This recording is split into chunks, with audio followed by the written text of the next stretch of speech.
来乡亲啊，针对这个12月18公投，中选会将要来举办着电视的说明会，要伫花市来播出。其中这个反内底的公投，农委会主委陈吉仲是反方的代表，伊讲会用平常心来面对这个议题。伊讲这个内底唔那只是食安的问题，嘛是国际政治的问题。 会当帮助台湾顺利来拍入到国际市场。啊，这个正方的代表是国民党的立委林维洲，伊讲当时陈吉仲咧做教授的时阵，有讲过一句的名言，讲这个内底若是进口，拍死嘛爱动。林维洲讲，伊会针对这点来做讨论。 自今年初一路元旦年底，原来伫进口公投会伫后个月18号知影结果。像伫13号登场的是公投意见发表会。我们还是用平常心，因为我们还是有许多的行程、许多的会议、许多的农业议题要来解决跟往前走。那我星期六呢，就用轻松的心情，但是我要把所有的。 整个针对我们为什么要开放莱克多巴胺安全种许量的猪肉进口的所有的论述，以及确保食品安全、确保农民的权益，甚至让国家往前走的这一些论述，会跟所有的社会大众来说明清楚。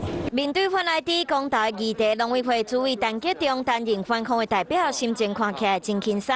也对手正方的代表，国民党的立委林维洲嘛是有做好准备。这一次公投我是担任这个反莱猪进口的领衔人，所以当然是全力以赴了那背后有超过50万的联署，等于是50万的人都支持反对莱猪进口，那所以责无旁贷有50多万连锁民意，林维洲真有把握。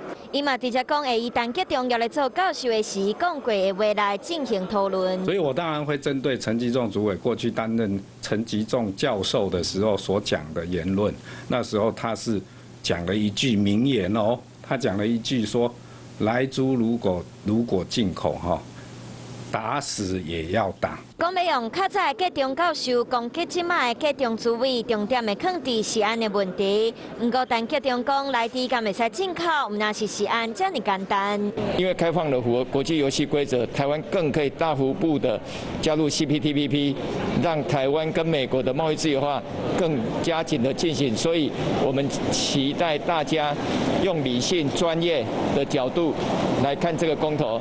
呼吁民众理性思考台湾的国际地位，好好来投票。全民拢真关心的反内地公投，正方是强调食安，反方是替国际政治做文章。民众会较相信谁？12月18都会知影。